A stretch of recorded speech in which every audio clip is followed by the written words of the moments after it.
ভারতের আরও একটি যুদ্ধবিমান ভূপাতিত করল পাকিস্তান, এমনটাই দাবি তুলেছে তারা। ভারতের বিরুদ্ধে সামরিক সাফল্যের দাবি তুলে পাকিস্তান জানিয়েছে, চলমান সীমান্ত উত্তেজনার মধ্যে তাদের বিমান বাহিনী 6টি ভারতীয় যুদ্ধবিমান ভূপাতিত করেছে। পাকিস্তানের প্রধানমন্ত্রী শাহবাজ শরীফ সম্প্রতি কামরার একটি বিমান ঘাঁটি পরিদর্শনে গিয়ে এ তথ্য নিশ্চিত করেন।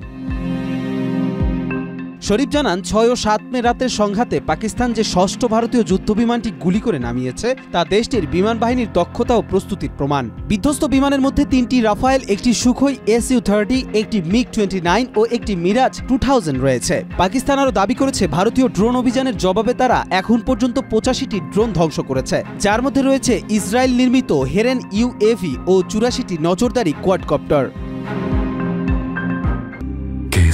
শেকড় থেকে শিখরে। এক যৌথ সংবাদ সম্মেলনে PAF এর air vice marshal Aurangzeb Ahmed বলেন, চলমান উত্তেজনার মধ্যে পাকিস্তান 6-0 ব্যবধানে ভারতীয় বিমান বাহিনীর ওপর জয় পেয়েছে। তিনি জানান, প্রতিটি ভারতীয় হামলার প্রতিক্রিয়ায় PAF নির্ভুলভাবে আকাশ প্রতিরক্ষা ব্যবস্থা চালু করেছে, ড্রোন ও ক্ষেপণাস্ত্র শনাক্ত করে ধ্বংস করেছে। 7 মে ভারতীয় বাহিনীর বিমান হামলায় পাকিস্তান ও আজাদ কাশ্মীরের বেশ কয়েকটি এলাকায় 31 বেসামরিক নাগরিকের মৃত্যু হয়। এর জবাবে পাকিস্তান এই পাল্টা অভিযান চালায়। এই 4 দিনের সংঘাতে ভারতের অন্তত 11 সেনা ও 40 জন বেসামরিক নাগরিক নিহত হয়েছেন বলে দাবি করা হয়েছে।